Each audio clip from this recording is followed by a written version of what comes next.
What I will teach you will allow you to have plenty of time to fill spots after cancellations. Your reminders will work. People will be happy about them. Your clients will thank you, and they'll be happy clients, and you'll be happy.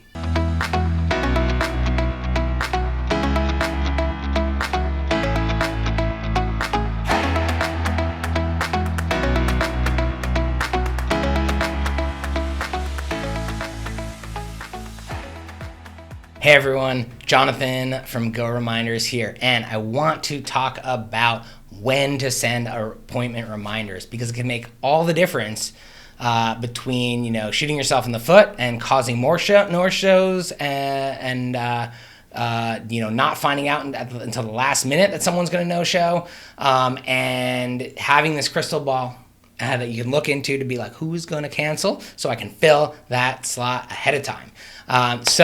It can be a costly mistake if you send appointment reminders at the wrong time. So if you're struggling with no-shows and you're dealing with cancellations that are made too close to the appointment time, so you can't fill those empty spots in your calendar, and you're sending reminders and they're not cutting out your no-shows, then listen to what I have to say today. And this, what I will teach you will allow you to have plenty of time to fill spots after cancellations. Your reminders will work. People will be happy about them. Your clients will thank you, and they'll be happy clients, and you'll be happy. So, one of the people who uses Go Reminders, I remember had a reminder and confirmation process in place. But the problem they were running into was they had too many cancellations that came so close to the appointment time that even though the people called ahead, it just wasn't enough time for them to fill the slot. So, it wasn't a no call, but it was basically the same as a no call, because with a no call, you're not going to find out until the last minute when someone calls and says, oh, I can't make it right now. And so they weren't able to fill those slots. And they switched. This business switched to asking for confirmation a little earlier on, and it was a game changer in terms of keeping their calendar filled, and totally eliminated this problem for them.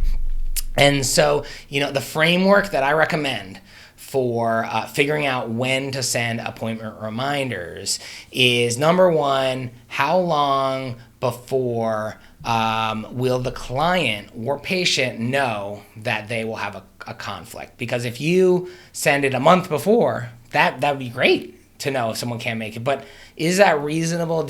Will people really know a month ahead of time? Will many people know? The people who are going to no-show, that's who we're talking about right now. Will those people who are going to no-show know at that point that they have a conflict? And so think about how long before will they know?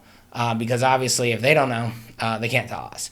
And then think about how long before do you need? We have some people using Go Reminders that an hour before they can fill the slot, 2 hours before they can call someone up. Hey, a mechanic. Hey, I can take your car right now. I know we had you scheduled for 2 days from now. Can you bring your car over right now, or in an hour, or in 2 hours?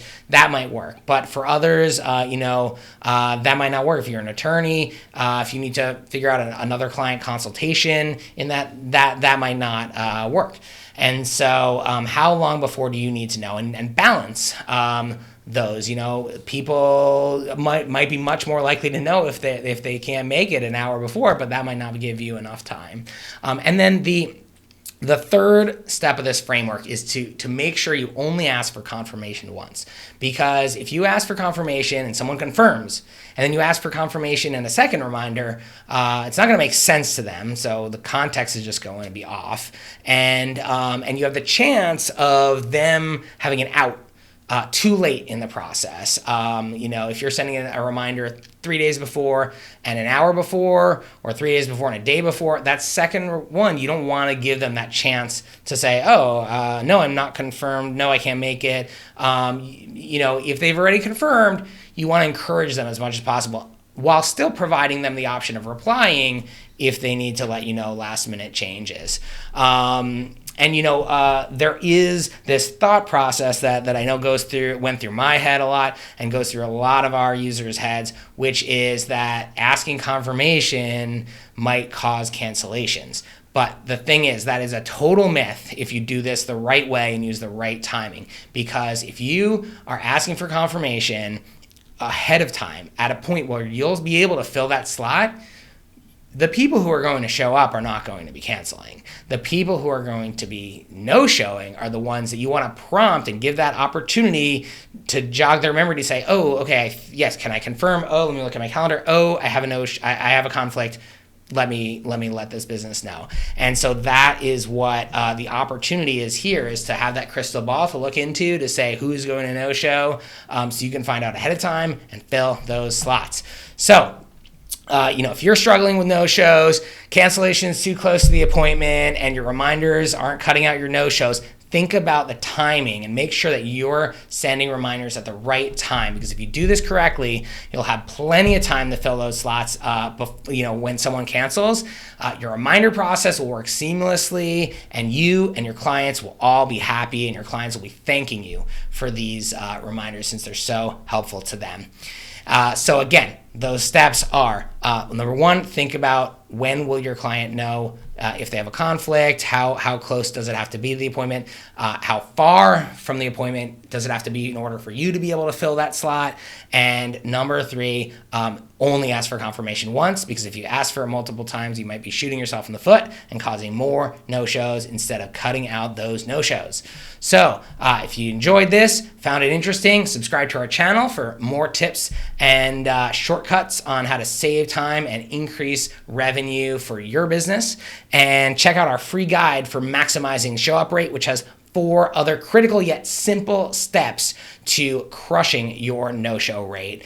This is one of the steps, figuring out when to send it, and the other 4 are in that free guide, so check it out at the link below. All right, take it easy.